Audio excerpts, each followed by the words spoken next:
Hey guys, welcome back to my channel. I hope you're having an awesome day, because I am. As you can see, the sun is bright and beaming. It is October 14th or 15th, I think.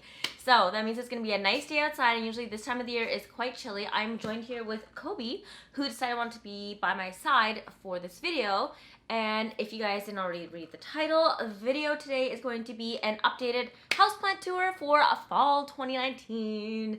I think I'm going to end up doing an updated video tour of all my houseplants once a season, once a quarter, so you guys can kind of see what's been changing, what I've been adding, what's new, and how some of the plants have been progressing, because I have some babies that have been thriving and I have some other babies that are just like not a fan.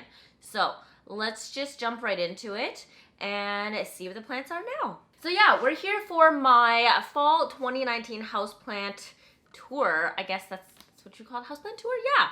So as you guys probably saw last time, I had a couple plants that were sitting outside on my patio. Now that it's fall, I've actually brought them all back indoors so that they can kind of thrive here. And there's been a couple plants I've kind of reshuffled around. Some plants have been tossed because they're dead. And I think I may have acquired a couple new plants since the last time we spoke. I can't remember exactly.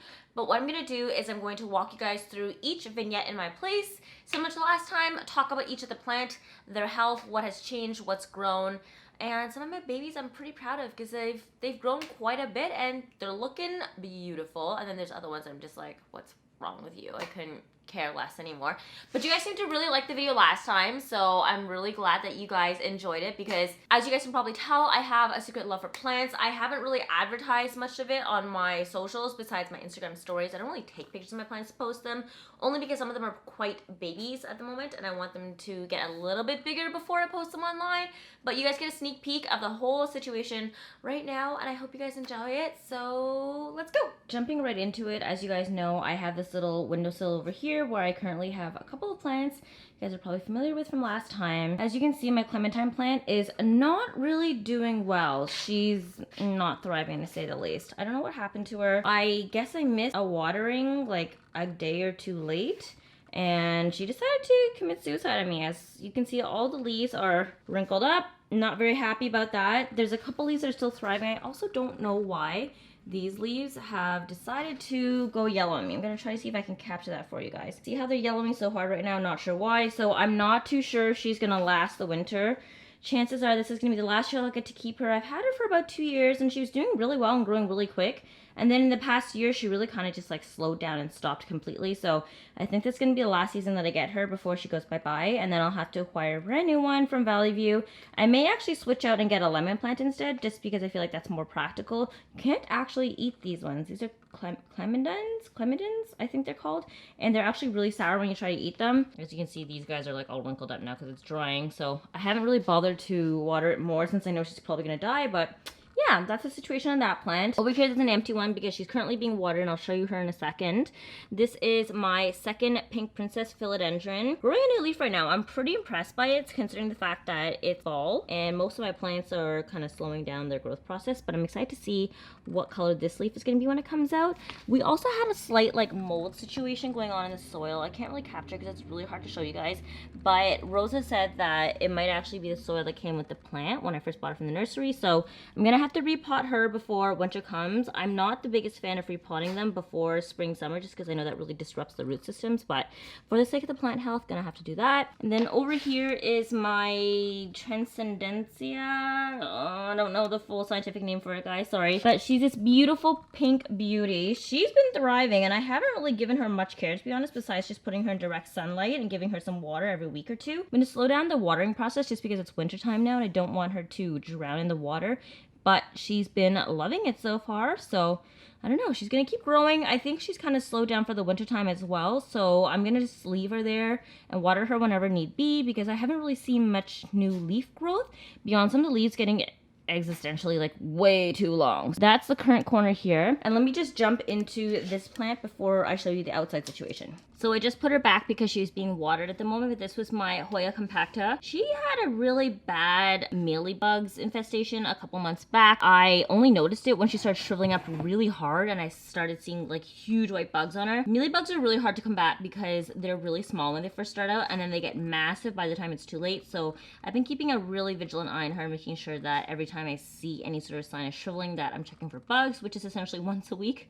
And then I'm watering her once every 2.5 weeks at the moment because she's a succulent. The Hoya compacta is thriving. It used to be a shriveled up mess, like really bad, like to the point where it looked like it was living in the Sahara Desert. Now that it's kind of bouncing back to life, I'm pretty happy. So the next step would to be completely get rid of all the mealybugs and just watch her grow longer and longer. I'm not going to show you guys too much of outside because it's really cold outside, but remember I had a ton of plants outdoors on my balcony. Brought most of them in just because it's winter time right now.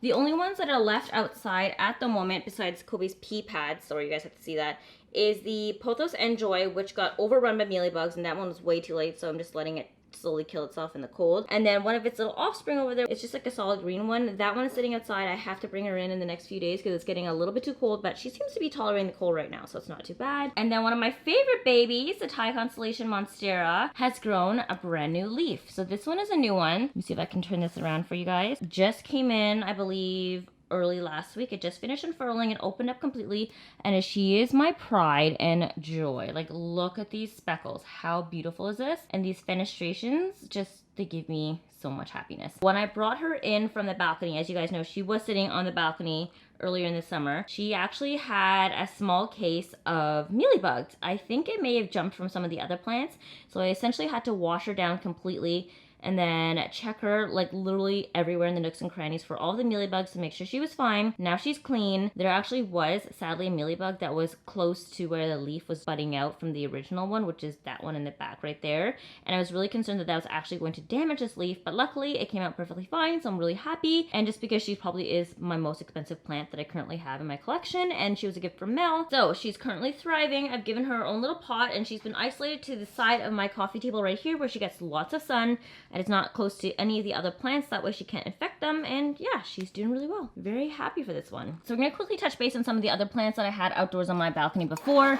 This was the other pink princess that I had, and she's thriving really, really well. I'm gonna bring her out of the sun a little bit so you can see her leaves a little bit better. Within the past like month or so, she put out this brand new leaf that finally has a pink patch of some sort compared to the rest of the leaves. As you guys can tell, they had like pink speckles, but nothing too crazy, and I wasn't the happiest about it. But after long wait and a lot of patience, we finally have pink on a leaf. I'm so excited. She has a bunch of little babies that I showed you last time. I still haven't had the chance to repot just quite yet because it's been a little hectic here, but that's definitely on the plans. Unfortunately, she's not putting out any new leaves at the moment. I think she's gone dormant for the winter time, so I'm just gonna leave her in the sun and water her whenever she needs to so that she can keep growing and surviving in the cold, but pretty happy with her so far. This here is my beloved peperomia.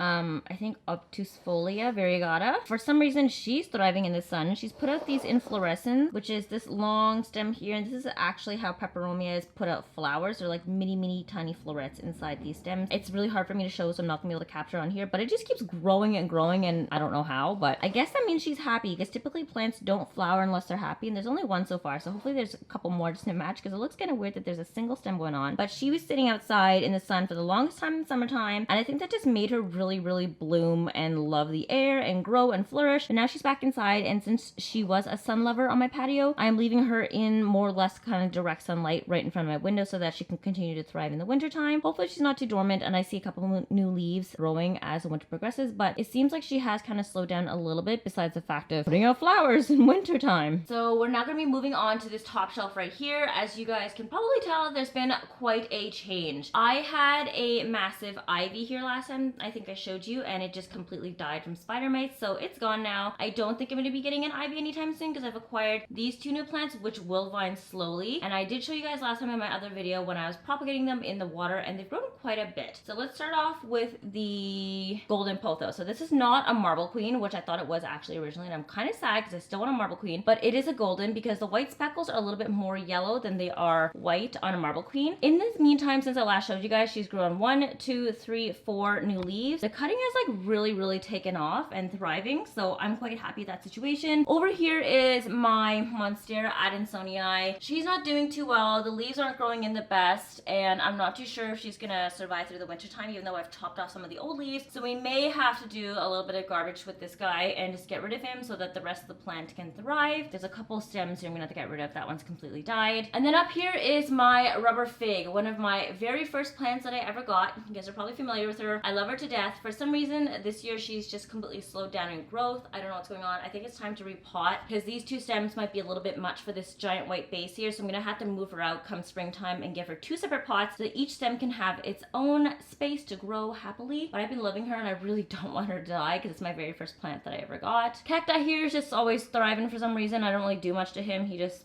lives, I guess. And then that's the situation of that vignette over there above my shelf. And as you guys know, this is a fake string of pearls. It just thrives there because I just need a space filler, and I know that's not gonna be enough sun facing that way, so got a fake one. Moving on to this side, just because I know I showed you guys this vignette last time, and you're probably wondering, where did your string of hearts go? As you guys may remember, I had a string of hearts up there and one down here as well. Fortunately, they're gone. They completely died. So the bookshelf is bare right now. They had mealybugs and I had to get rid of them because they were just literally shriveling up and dead. So they're gone now. And then over here I have my snake plant. As you guys know, he's just living life and doing what he wants to, as he always does. I don't do much to him. I just watered him recently. I actually water him like maybe once a month, once every 2 months max, and he just thrives there. Also next to the humidifier, wintertime. Sorry, my place is a mess right now. That's why I'm trying not to show you guys because we're cleaning up to go back to Ottawa in a few weeks. The humidifier actually does a good job of keeping him moist in the wintertime when it's going off because it just absorbs all the moisture from that side. So I have to rotate him a little bit to make sure that all the stems are growing equally. And then sitting above my garbage can right now is this massive spider plant that I brought in from the outside. He's thriving like crazy and giving me all of these buds. I don't really know what to do with these buds at the moment just because they're growing out everywhere and I have nothing to hang it up on. I've seen people hang their spider plants up and just let it dangle down, and I think I need to do that so I can get these stems out of the way. But he's currently sitting here for now and currently also being isolated just because I brought him in from the outside and I'm really afraid of bringing pests from the outside. So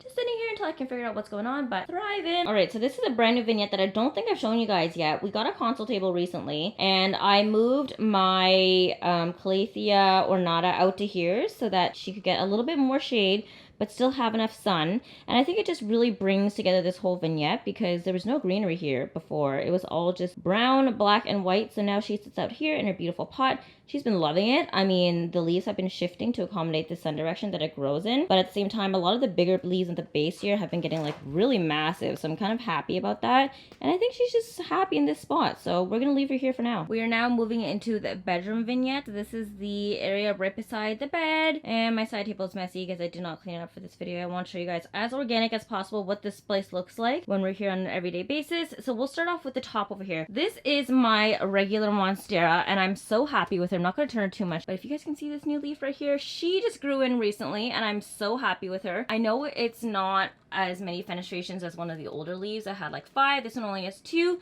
but the leaf that she grew out of, that one only had 1. So quite happy with her, and she currently now has 7 leaves. When I first got her, I think she only had 3, so I'm really happy with her progress and I can't wait to see how big she's gonna get by next year. I think I definitely will need a moss pole come next year just because her stems here are starting to get really messy and I want to clean that up a little bit so it's not falling everywhere and it's kind of curving now. So next spring when I repot her, she's definitely gonna need a repot as well just because I've been seeing some roots coming out now. She's gonna get a new moss pole and a bigger pot so that she can grow and flourish. This is a new addition since the last time and it's a regular string of hearts, not a variegated one since the variegated one completely died. I think the variegated one was just giving me a hard time because the leaves were way too thin and couldn't survive, so I decided to get a regular one first to see if I could train myself to take care of it, and she is thriving. I'm not sure if I'm going to be able to capture it, but she's putting out some flowers here, this one, while sitting in the sun, which is usually kind of strange for wintertime, so I guess that means she's happy with her life right now. And I'm just going to leave her in the sun here until the springtime and just let her grow casually on her own, and then if I prove myself able to take care of this plant, maybe next spring I'll get a variegated one. Okay, let's talk bird of paradise. She is a big one and she has grown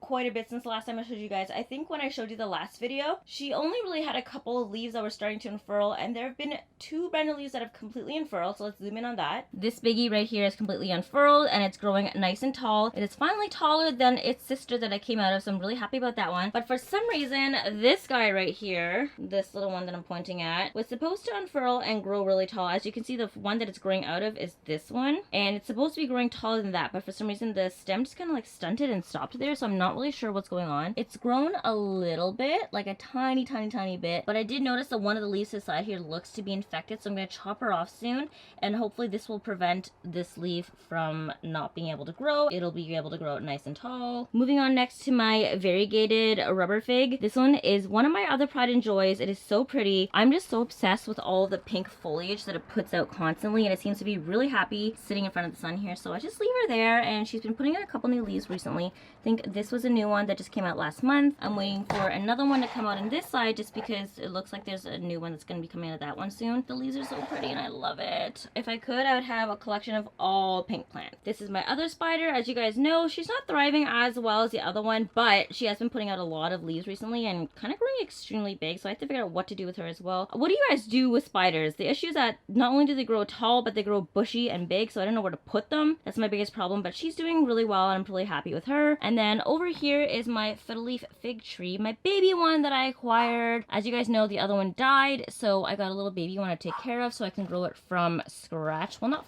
completely from scratch, because this was a clipping from someone else. 2 current leaves, as you guys can probably see, have these like speckles on them, and that's called edema, and that's essentially when you overwater it and it bursts the cells in the leaf, so it just can't really repair itself. Unfortunately, that is not fixable, but she's going to continue to grow. She'll be fine. I'm just waiting for some brand new leaf and foliage to come in. I think she may be done for the winter time, so we'll just have to see what comes in the spring. And then over here is my Calathea Trio Star. As you guys know, she was a lot larger before and a lot more foliage, but unfortunately, as the seasons got colder, all of the variegated leaves that have a lot of pink on them just started shriveling up and dying, so I had to cut a lot of them. So this is what's left for her at the time being. I definitely still love her a lot, and I think she's very beautiful. One of my favorite and most colorful plants that I have. I'm going to keep her around for the season, see where she goes in spring. Hopefully in springtime she'll grow a lot more leaves and fill out again a little bit more, so she'll look beautiful all over again, but I still love her. And then this guy right here, I know you guys probably see an empty pot, and I will go and touch base with you and let you know exactly what's going on with this one. So in that empty pot that I just showed you guys was my Calathea White Fusion, and she's not doing well. I came in this morning and she was super droopy. I don't know what's going on with her. I gave her a massive bath, and I noticed a lot of spider mites in between her leaves. So the purpose of the bath was not only to rehydrate her, but to also really flush out all the spider mites as well. So I'm going to leave her in the tub tonight here, let her kind of dry out a little bit from that massive water, and then spray her down with my insecticide so that she can thrive. And I'm just really hoping that she'll make it through the winter, because this is one of my favorite plants that I acquired this fall, and I was on the search for her for the longest time, so you can only imagine my excitement when I finally was able to locate her at a local flower shop. And if she doesn't survive, I'm just gonna have to get a new one, which is sad, because I love Calatheas. They're beautiful, but they're so freaking finicky. So thank you so much, guys, for watching my fall 2019 updated houseplant tour. I hope you guys really enjoyed getting kind of a view of how my plants are currently doing. If you guys have any advice for some of the plants that I have that I said I currently have pest problems, please send them my way. At the moment, all the ones that have pests on, I am keeping a vigilant eye on them. I'm essentially just giving them a huge bath once every 2 weeks, and then spraying them down with insecticide. My White Fusion Calathea, that one is the one that I've been hunting for the longest besides the Monstera Thai Constellation one, so I'm quite sad that it's not doing well. I'm going to keep an eye on it over the course of the next month, and if it's not behaving, then I think it's going to be bye-bye for that one, and I'll have to acquire a new one. But it was healthy for a while, so I'm sad. But yeah, I hope you guys enjoyed watching this video. I will be back in the winter to give you guys another updated plant tour to let you know how the plants are thriving. Hopefully most of them are still alive, but we'll see. As you guys know, there's a couple of them that are like teeter-tottering here and there on like life versus death, so I'll give you an update then. And yeah, I'll let you know how some of the growth is coming along for my other plants that I'm obsessed with. But it should be slower, as I said, since winter is like a more dormant season for plants, so I don't predict there's going to be too much of a difference besides an update to my current collection as to how many plants I have. But besides that, I hope you guys enjoyed today's video. Hope you have an awesome day as well, and I will see you guys in the next one.